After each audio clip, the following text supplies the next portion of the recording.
반갑습니다. 오늘 10월 20일 폴리뉴스 폴리피플 2022년 10월 전국 자담회를 시작하도록 하겠습니다. 우리 한장수 미래경영연구소 소장님이 피치 못할 일로 잠시 늦게 도착해서 같이 진행하겠습니다. 이전과 같이 홍영식 한길리스트 소장님, 차지원 부산 가톨릭대 특임 교수님과 저 김능구 폴리뉴스 대표가 진행합니다. 다들 지금 어제 뉴스보스 알겠지만 김용 이재명 당대표 체제의 민주당 민주연구원 부원장이죠. 긴급 체포됐었죠. 네. 예, 체포되고 아마 체포되면 48시간 이내에 그렇죠. 그게 이제 신병 처리를 예, 결정해야 됩니다. 결정해야 되잖아요. 이게 예, 그렇고 그러다 보니까 민주연구원의 압수수색 영장이 떨어져가지고 네. 민주연구원이 민주당 있잖아요. 네. 그러다 보니 거의 대치 속에서 검찰이 돌아갔죠. 네. 9시 만에 돌아갔는데 국감 속에서 조금 또 맞지 않는 검찰이 네. 강공 아니냐 이런 생각도 드는데 과연 이 현재 윤 정권이 이런 방식 이게 좀 맞는 건지 참 이 의문스럽기도 하고요. 먼저 우리 홍 소장님이 대통령 지지율에 대해서 한번 짚어주시죠. 대통령 지지율은 근처에 나오는 수치들이 조사 기간마다 큰 차이는 없습니다. ARS를 많이 채택하는 쪽은 30한1% 점유가 많이 나오고 있고 전화 면접 조사하는 방식으로는 뭐 27% 정도 이렇게 나오니까 약간 조사 방식의 차이 정도로 발생하는 정도이고 몇 주째 거의 그렇게 지속되고 있습니다. 그래서 이 특징을 이렇게 보시면 될 것 같습니다. 취임 100일 되는 8월 초에 이제 최저점으로 떨어졌습니다. 갤럽이 그때 24%가 떨어졌고 저희들도 조사로 31%까지 떨어졌었어요. 근데 조금 반등은 하기는 했었어도 이후 추세적인 어떤 탄력을 본격적인 반등 추세에서 이런 어떤 세를 만들지 못하고 고착되는 그런 형국입니다. 그리고 실제 지금 현재 지지율이 우리 조사 한길 조사의 경우는 31.3%이니 10월달 조사에서 취임 100일 날 최저 수준 31%에 거의 준하는 수준으로 보시면 될 것 같습니다. 그래서 현재 윤석열 대통령은 정확하게 아마 저기 일수로는 조금 다릅니다. 월로 따지면은 10월 10일이 아마 취임 5주년이 되고 5개월이 되고 다음 달 이제 며칠 안 남았지요. 다음 달 11일이면 6개월이 됩니다. 이게 무슨 이야기가 하면은 한 6개월 요즘은 옛날하고 달리 6개월 정도 지나면은 사실상 허니문 기간이 다 지나가는 시점이 됩니다. 그래서 국민들이 취임 이후 우호적인 허니문 기간이 끝나가는 시점에서 31% 정도의 지지율로 지금 고착되는 조짐을 보입니다. 또 하나 두 번째 특징은 부정적인 의견이 거의 배 정도 차지를 하고 있다. 차지하는데 그 중에서도 이제 그 5점 척, 4점 척도로 조사를 해보면은 아주 잘한다 또는 아주 못한다. 극단적으로 적극 지지 아니면 극단적인 비토 그룹이 굉장히 많이 늘어나겠다. 뭐 조금 잘한다, 조금 못한다 이런 어떤 평가보다도 아주 못한다, 아주 잘한다. 몇 프로로 이야기는 정량적인 수치가 아니고 정성적인 성격인데 지지율이 좀 낮더라도 아주 잘못한다는 비중이 상대적으로 적으면 반등의 여지가 많이 있는데 문제는 잘못하고 있다는 응답이 60%가 넘으면서 약 3분의 2가 아주 잘못하고 있다 이런 평가를 내리고 있습니다. 이것은 다시 이야기하면 뭐냐면은 참 반등하기가 좀 어려운 어떤 그 정성적인 성격을 갖고 있다.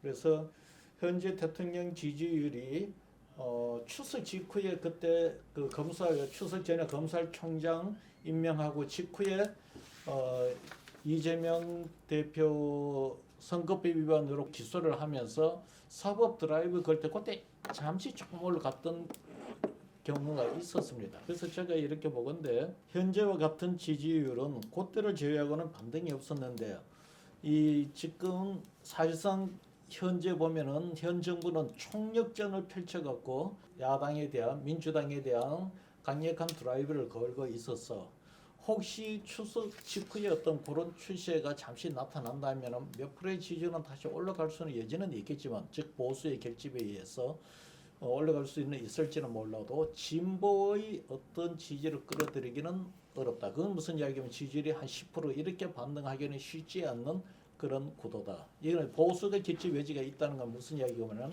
현재 스스로 보수라고 규정하는 층보다도 윤석열 대통령의 지지율이 한 5% 이상 더 낮습니다.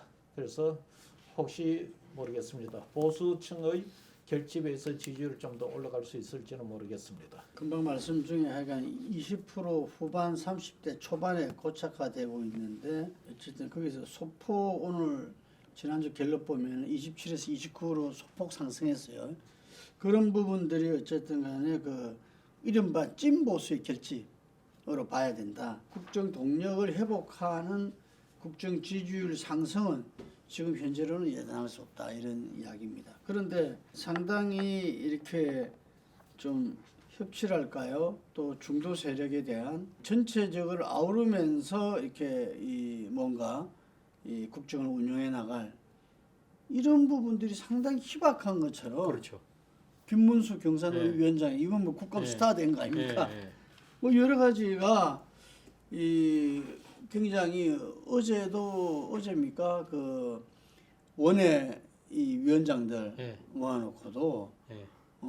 그 상당히 네. 이렇게 이 주사파 이야기. 주사파하고 협치는 없다. 불가능하다. 네. 네. 이 어떻습니까? 보실 때 지금 현재 부정평가의 많은 부분들이 경험 자질 무너, 네. 준비되지 못했다는 네. 부분하고 네. 본인의 좀 고집스러운 어떤 네. 원웨이 네. 뭐 이런 부분들이 많이 지적이 되고 있는데 우리 차 교수님 어떻게 보십니까? 저는 뭐 윤석열 정권의 위기는 뭐냐면 위기 불감증이 위기가 아닐까.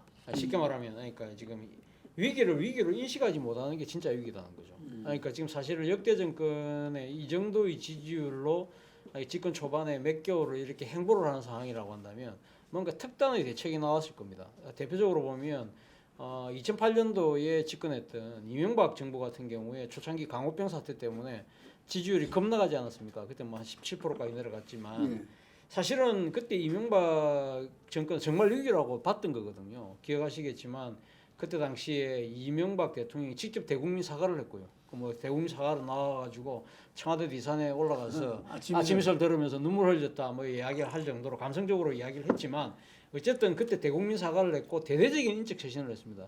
유익 비서실장을 비롯해서 당시 농림부 장관 그리고 또 청와대 같은 경우도 지금 2명의 수석배우 다 바꿨거든요. 그 정도로 했는데 사실은 근데 그때 이명박 정부는 그렇게까지 안 해도 됐어요. 왜냐하면 기억하시겠지만 2008년도 총선에서 그때 한나라당이 압승을 했거든요. 그렇죠. 거의 뭐 한 단독으로 한 절대 가반을 했고 거기다가 친박 무소속연대 친박연대가 다 합쳐가지고 나중에 합당을 하고 190석이 넘었거든요. 네. 그때 제 기억으로 민주당이 제일 야당이었는데 민주당이 80석이 채 안 됐어요. 그런데도 불구하고 압도적인 절대적으로 하니까 이 여대 야소 관계에서도 대통령이 자신의 지지율이 겁나가는 걸 보고 위기의식을 느끼고 거기에 대해서 뭔가 돌파구를 만들어 나갔단 말입니다. 일단 집권책이 먼저 이렇게 숙이면서 국민에게 상당히 머리를 조아리는 그런 모습을 했는데 지금 윤석열 정부는 지금 이게 지금 그때 그러고 강호병 사태는 그치고 바닥치고 바로 올라갔는데 이건 지금 몇 개월째 지금 계속 행보를 하고 있고 지금 오히려 뭐 이 바닥선에서 등락을 지금 거듭을 하고 있기 때문에 이렇다고 한다면 과연 이러한 상황에서 그러면 지금 윤 대통령이 이명박의 절반이라도 해야 되는데 그 정도 하지 않는다. 그러니까 제가 아까 이야기한 대로 정말 진짜 위기는 위기를 인식하지 못하는 것이 비롯된 것이 아닐까 생각이 드는데 어쨌든 말씀하신 것처럼 윤석열 대통령에 대한 그 지지율 자체가 아주 바닥을 기는 이유는 뭐 이게 무능 뭐 또 그런 것들도 있지만 제가 생각할 때 크게 세 가지가 아닌가 하는 생각이 들어요. 첫 번째 명분의 실정이죠. 명분이 뭡니까? 이 윤석열 대통령이 정계에 입문하면서 이야기했던 가장 큰 명분이 공정과 상식이지 않습니까?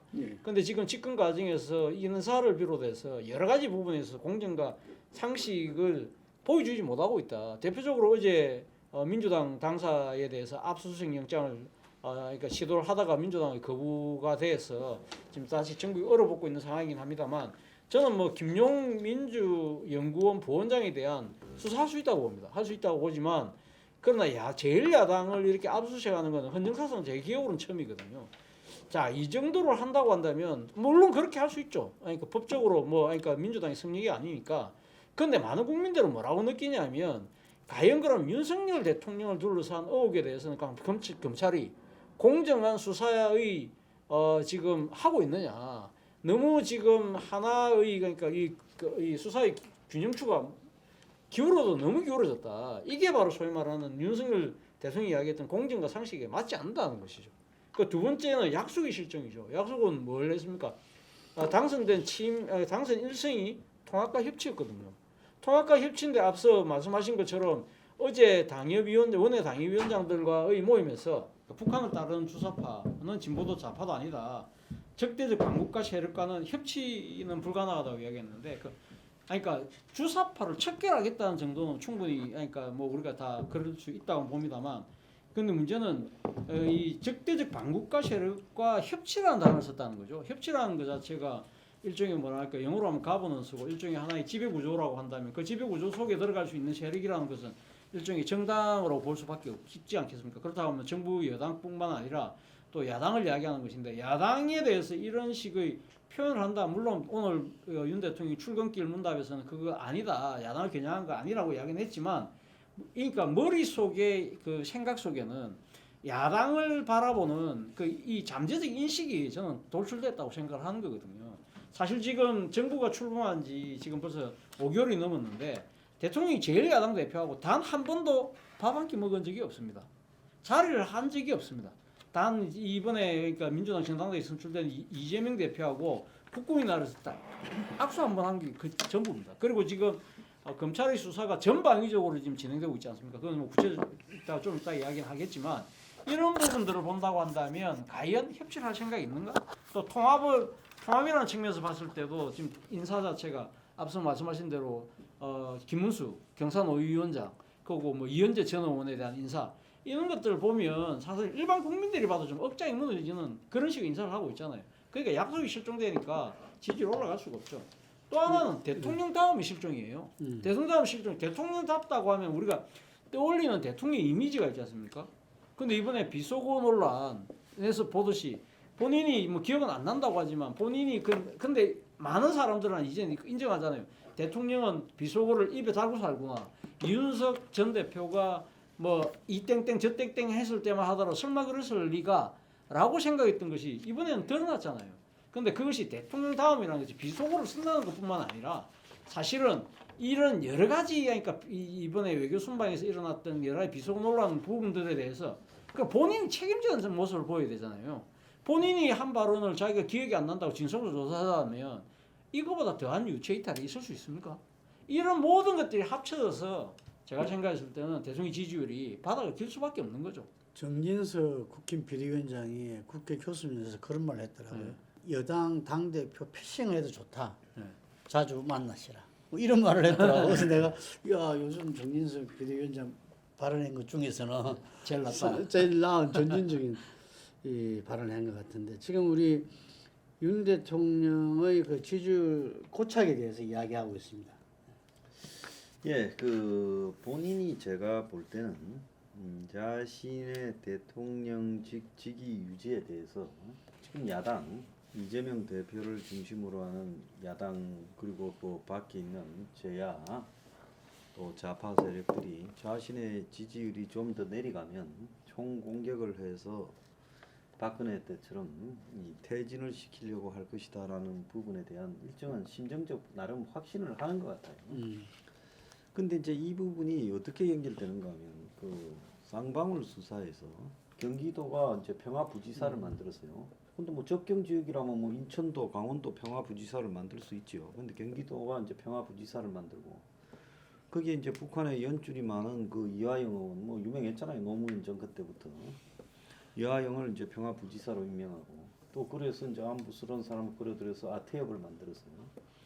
근데 이제 그 아태협에서 이 쌍방울 그룹이 이화영이나 아태협을 후원하면서 이제 북한의 대북 사업이라는 핑계로 이제 아태협 행사도 했고 또 한편으로는 선양에서 만나고 그리고 또 개인적으로 돈을 갖다가 이제 수십억을 숨겨 가서 직원들이 수십 명이 동원되어서 북에 전달했다.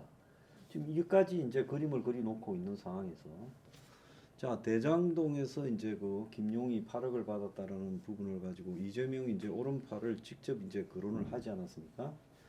그러니까 지금 이제 이 권력의 핵심에서 봤을 때는 대장동의 이군 1조 실제 뭐 순수하게 남겨 먹은 것만 해도 그 3인방이 5천억은 넘을 거라고 봐요. 그게 4조짜리 매출이고 전체 이득이 한 1조 8천억 정도 나왔으니까 이 성남시의 준 거 빼고 그러니까 아마 이 대장동에서 어디에 몸통 매물이 어딘가에는 파킹되었을 것이다라고 그 이야기가 지금 나오고 있는 것 같고 그 일환으로 이제 그런 돈들이 쌍방울을 통해서 세탁되어서 북에 전달되었을 것이다라는 그런 그림까지도 이제 그려지는 거고 그 속에서 제가 생각할 때는 아마 그 이재명과 이 친북 주사를 연결시키는 고리들이 완성되어 가고 있을 거다라는 생각하에서 저는 그 발언이 났다고 봅니다.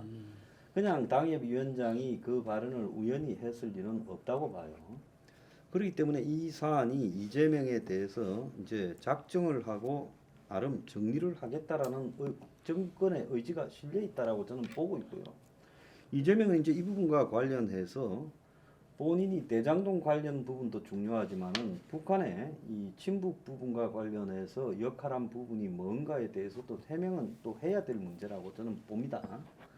그래서 이 사안이 간단치 않고 또 민주당 안에서 지금처럼 뭐 단결해서 이 공안 투쟁을 맞서 싸우자 이렇게 될 것인가 하는 것도 또 의문이 있어요. 그렇기 때문에 어쨌든 이재명은 정리하고 남은 야당과 협상을 하겠다는 이런 윤의 의지가 실려 있는 이다 이렇게 저는 보고 있습니다. 요 문제에 대해서 간단 한차가 하나 첨언 설명을 드릴게요. 뭐 저는 대통령실 내부 여당의 내부를 잘 모릅니다. 모르지만 저 느낌으로는 어떤 판단이 있었냐면은 정부 여당에서 전략적 판단을 한 것 같다는 느낌이 듭니다. 첫째 이제 하나가 뭐냐면은 윤석열 대통령도 대통령이 되기는 됐지만은 사실 그렇게 준비가 많이 된 대통령이 아니에요. 대통령이 되고 나서 여러 가지 직한 상황에 대해서 굉장히 혼란스럽게 받아들였을 겁니다. 그런데 내가 지금 이래 보면서 느끼는 게 뭐냐면은 이제 한 6개월 다 되어 가잖아요. 그러니까 나름대로 전략적 판단을 하는 것 같아요. 어떻게 대응할 것인가. 그 결과가 지금 이런 스탠스로 나오는 것 같고 첫째 그 중에서 아까 차 교수님이 이야기했는 것 중에서 역대 정부 최고의 위기 상황이다. 이 부분에서는 제가 볼 때는 아마 현 정부가 그리 인식하지 않았을 것으로 봐요. 왜 그런 거 아니? 이명박 정부가 제일 그 당시 심각했었는데 그 당시 이명박 정부 출범 당시 한 60% 지지율이 됐어요. 그래서 광우병 사태로 20% 이하까지 떨어졌습니다. 집권 여당 아까 이야기했죠. 집권 여당 총선 대승에도 불구하고. 그러니까 엄청난 쇼크였죠. 반면 윤석열 대통령은 취임 초에 50%였어요. 지금 떨어져서 30% 내외입니다. 무슨 이야기하면 이명박 대통령 3분의 1로 꼬꾸라졌던 거고 이명박 대통령은 그 출발점을 놓고 보면 아직 절반도 안 떨어진 거예요. 그리고 100일 취임 이후 1-2개월 동안에는 보면 약간의 등락은 있지만 더 이상 하락은 하지 않는다. 하방선이 형성됐다. 이걸 인지하는 것 같아 보여요. 두 번째는 이슈와 관련해서 이제 그러다 보니까 아마 여기에 두고 뭐 전략적으로 봐서 보수 지지 세력을 우선적으로 굳건히 할 것인지 중도층을 우선적으로 잡을 것인지 제가 어떤 이야기하면 대체적으로 보면 핵심 지지 세력을 확실하게 잡으면 쉽게 중도층을 대상으로 지지세를 높여 나갈 수가 있는데 윤석열 대통령의 이 특징은 뭐냐면은 확실한 지지 기반을 만들어 놓지를 못했어요. 그러다 보니까 이 여기도 그 중도층을 쫓는 게 맞느냐, 지지 기반을 강화시키는 걸 맞느냐, 여기에 대한 왔다 갔다 하다가 최종 결정이 일단은 이 지지 기반을 더 강화시키는 게 맞다, 이런 판단을 한 것 같아요. 그래서 지금 보면은 뭐 여러 가지 당에서 결정, 이 지금 대통령의 발언 이런 것들이 그런 것을 배경으로 하고 있는 게 아닌가. 만약에 대통령실에 대고 전략적으로 국정 운영의 하나의 어떤 기본 원칙을 그런 식으로 방향을 잡아버렸다면은 지금 여기에서 우리가 얘기하던 그 중도층 공략을 실패하고도 어쨌든 이런 이야기를 백날 해봐야 별 의미가 없는 거예요. 문제는 이제 그것이 그렇다고 해서 중도층을 포기하는 건 아니거죠. 항상 우리가 이야기할 때 선 중도층이냐, 핵심 지지층이냐, 이 논란인데, 선 지지층을 결정시키고 중도층을 외에는 확장시킬 수 있으면 다행인 거고, 그걸 하지 못하면은 실패를 하는 거죠. 더더욱이나 이 핵심 지지층을 결집을 시키지 못하면은 최저 지지층마저도 무너질 수가 있는 이런 위기 상황이죠. 그래서 내가 볼 때 아마 윤석열 대통령은 정치를 별로 해본 적도 없고 당내 지지 기반, 자기 중심의 지지 기반이 없다 보니 아마 지금 핵심 지지 기층을 더 강화시키려고 하는 쪽에 국정 운영 전략이 가 있지 않나 하는 그런 추측이 들어요. 예. 예, 근데 조금 더 깊숙이 봐야 될 부분은 네. 지금 한국을 둘러싼 대외적 환경을 좀 봐야 됩니다. 하나는 경제 위기가 오고 있어요. 현 정권에는 매우 불리하죠. 근데 경제 위기가 오면서 또 같이 오고 있는 게 뭔가 하면 안보 위기예요. 지금 북한의 도발 강도가 역대 가장 심한 상태로 지금 가고 있고, 또 북이 저 도발의 끝은 지금 북이 올해만 쏜 미사일이 1조 5천억이 넘어요. 돈으로 한다면. 그럼 저렇게 북이 그냥 낭비만 하고 끝내려고 저렇게 바다를 향해서 쏘고 있냐? 그건 저는 아니라고 봅니다.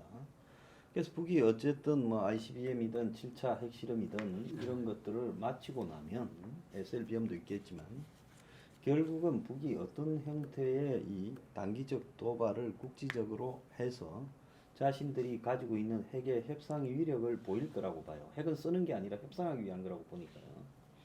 그렇게 본다면 정권이 지금 파악하고 있는 부분은 북한의 저런 어떤 단기적 국지적 도발이라는 부분이 전제된다면 자기들이 이런 주사파 종북에 대해서 굉장히 강하게 선방을 놓고 대처하는 게, 만약에 북이 국지전적으로 뭐 서해오도나 백령도나 이런 데서 도발을 했을 때 한국의 주사파나 종북 세력이 어떻게 하겠습니까? 광화문을 점거하고 전쟁 반대, 평화 사수 뭐 이렇게 외치지 않겠어요? 그런 부분에 대해서 정권의 입장에서는 선방을 놔서 미리 포지셔닝을 해놓는 부분은 나중에 무슨 일이 벌어지더라도 자기들로서는 굉장히 유리하고 최소한 보수 성향의 지지는 받을 수 있고 40% 이상은 점할 수 있다고 보는 거예요. 그런 계산이 좀 됐기 때문에 저러는 거지, 단순히 뭐 이 지지율만 놓고 생각해서 그런 거 아니다. 주변 환경 상황으로 봤을 때 북이 이러고 말 게 아니라 뭔가 끝맺음을 하려고 할 거다. 그랬을 때 상황을 고려한다면 자신들이 이렇게 가는 것이 굉장히 나중에 생길 수 있는 이 자신들이 생각하는 종북 좌파 세력, 뭐 자기들은 그걸 민노총이라고 규정하지 않겠습니까? 그런 세력을 중심으로 한 정권 전복 의지를 갖다가 이 꺾을 수 있는 대외적 명분을 확보하는 계기가 된다라는 생각하에 미리 선방을 놨고, 또 거기에 이재명의 지금 그 아태여 평화부지사 북한 고리가 일종의 구실이 되어주고 있다, 이렇게 보고 있어요. 근데 이제 제가 생각할 때는 금방 여러 가지 이야기들을 짚어주셨는데, 첫 번째로 그 윤석열 대통령은 국민만 바라보겠다라고 표현했지만 이 국민 여론 지지도에 별 신경을 안 쓰는 것 같아. 솔직히 이게 워딩은 어떻게 가더라도 안 가고, 금방 이야기 속에서 우리가 박근혜 때도 두 나라 정책을, 이 한 나라 두 국민 정책을 썼지 않습니까? 이게 그러면서 윤석열 정부 출범이 문재인 정부에 대한 어떤 이 정권 교체 요구에서 된 거고, 바로 그 부분에서 가장 밑바탕을 해준 게 태극기 세력들이었잖아요. 예. 그 지금 이 제가 이제 이야기를 들어보면은 지금 그 항소연이 금방 이야기한 부분들이 소위 그 이 태극기 부대에서 이론적인 이 나름대로 전략적인 방향을 갖고 있는 분들이 추천하고 있는 이야기라 지금 현재. 그래서 이 윤석열 정부가 예를 들면은 김종인 비대위원장 그리고 이준석 당대표의 노선이 실제로 이거는 아니다고 폐기한 거죠. 제가 보기에는. 그렇기 때문에 이 선명한 어떤 이 보수 강경 노선으로 가는 것이 결국은 여러 그 경제 위기와 안보 위기를 꿰뚫어낼 수 있고 이것이 궁극적으로는 그 지지율 상승도 국정 동력도 가질 수 있다. 뭐 이런 계산인 것 같아요. 그런데 그 앞에 제가 이야기했지만 지지율에 연연하지 않는다. 지지율 별 신경 안 쓰는 것 같다. 신경 쓰는 분 같으면은 이 해외 순방 와서 여러 가지 비속어 논란 이럴 때 이 도스태핑에서 저렇게 반응하지는 않았었거든. 진상 규명을 해야 되겠다. 이거는 그 내용을 본 초등학생이라도 전부 다 저건 아닌데 싶은 메시지를 던졌어요. 그거는 참 정말 이해하기 힘든 이 발언이었고 그런데 국힘에서 보면은 대통령의 그 발언에 대해서 문제 제기한 사람은 유승민 의원 정도지 나머지는 거기에 대해서 거의 침묵을 지키고 있고 오히려 동조 발언들을 해나가고 있는 것은 바로 이러한 인식이 전국에 대한 인식이나 앞으로 풀어나가는 국정 전략에 대한 인식이 지금 공유되어 있는 거 아닌가 이렇게 싶습니다. 그래서 저는 윤석열 대통령이 가장 큰 게 민심이 두려운 걸 모른다고요. 민심이 두렵고 앞으로 놓을 부분들을 커버하기 위해서 현재 여러 가지 상황을 갖다가 이렇게 그 정면 돌파하는 걸로 이렇게 볼 수도 있겠지만 훈훈한 말이 하면은 뭐 50%였기 때문에 지금 절반도 안 내려갔다 이러지만 어쨌든 20% 후반 30% 초반이 말하자면 절반 가까이 간 거죠. 이게 갔는데 이게서 민심이 더 이상 경제 위기라든지 안보 위기에서 인내의 한계가 도달하는 시점이 올 수 있다. 예를 들면은 그 민심은 우리가 그러잖아요. 물은 이렇게 부드럽게 흐르기도 하지만 모든 것을 뒤엎을 수도 있다고 그러잖아요. 이게 민심이 물과 같은 존재라고 하는데 그래서 저는 이런 부분에 있어 가지고 그 민심이 얼마나 두려운가를 갖다가 자기 체험적으로 자기 삶에서는 거의 겪어보지를 못했다 생각이 들고 그리고 지금 이 관료들 이게 대통령실이나 내각에 있는 그 관료 출신 분들은 그런 걸 그 사람들도 겪어보지를 못한 거예요 이게. 그래서 저는 이 부분에서 그런 전략적 판단을 하더라도 가장 중심에 민심을 보고 거기에 대한 어떤 여러 가지 전략 전술적인 어떤 행위와 메시지가 나와야 되는데 그게 아니기 때문에 이거는 상당히 불안할 수밖에 없다 이런 생각이 듭니다.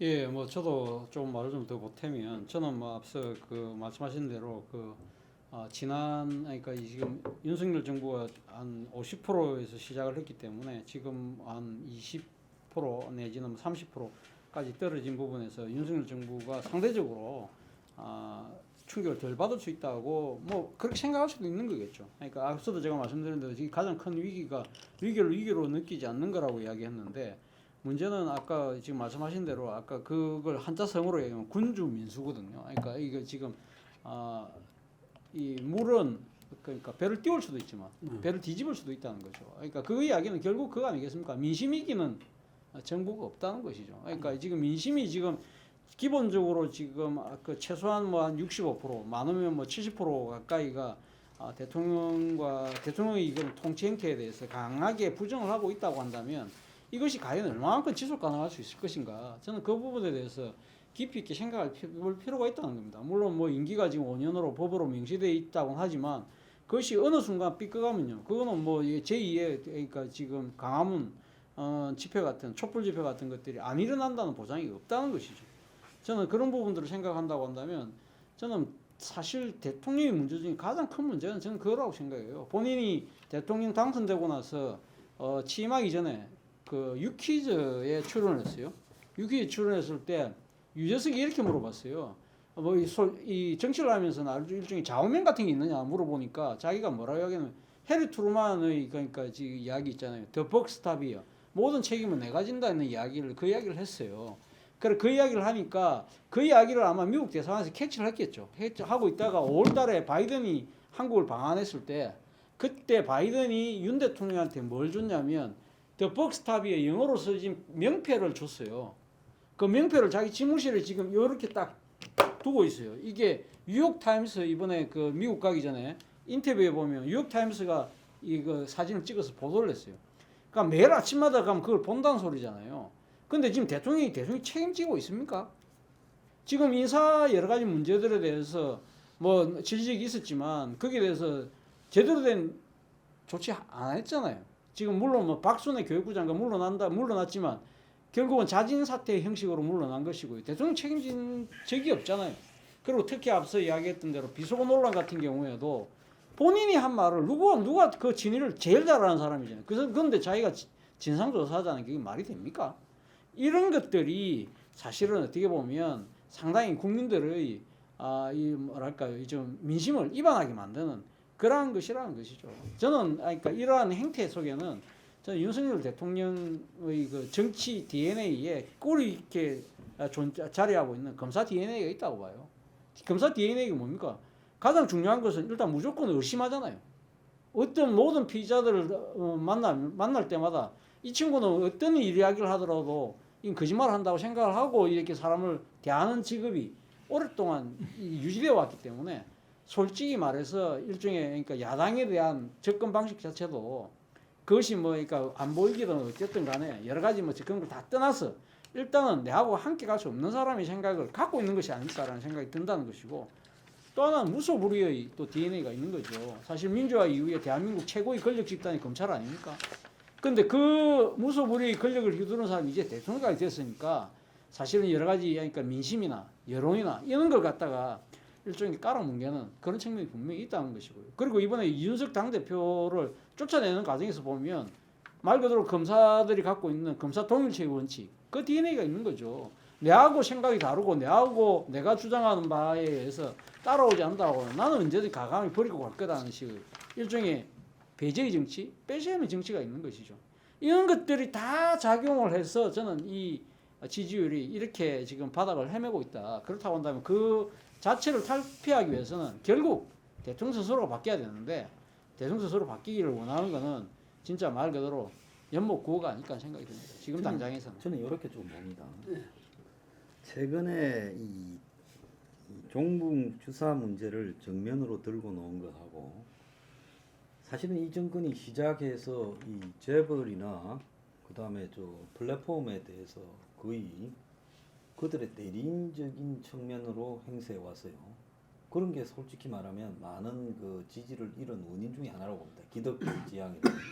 이번에 카카오 불났는데 이 정권이 뭐라고 합니까? 플랫폼 독점 뭐 불공정을 지적하잖아요. 뭐 말은 그러지 제가 볼 때 뭐 철저하게 플랫폼을 뭐 여러 가지 비리들을 또 플랫폼의 독점에 따른 모순들을 체결하고 그렇게는 안 할 거라 보지만 그거하고 최근에 보면 그 미국의 이 뭡니까 그 인플레 감축 법안 IRA 법안에 대해서 뭐 보조금 문제를 말하는 것도 좀 줄었고 반도체 문제를 말하는 것도 좀 줄었어요.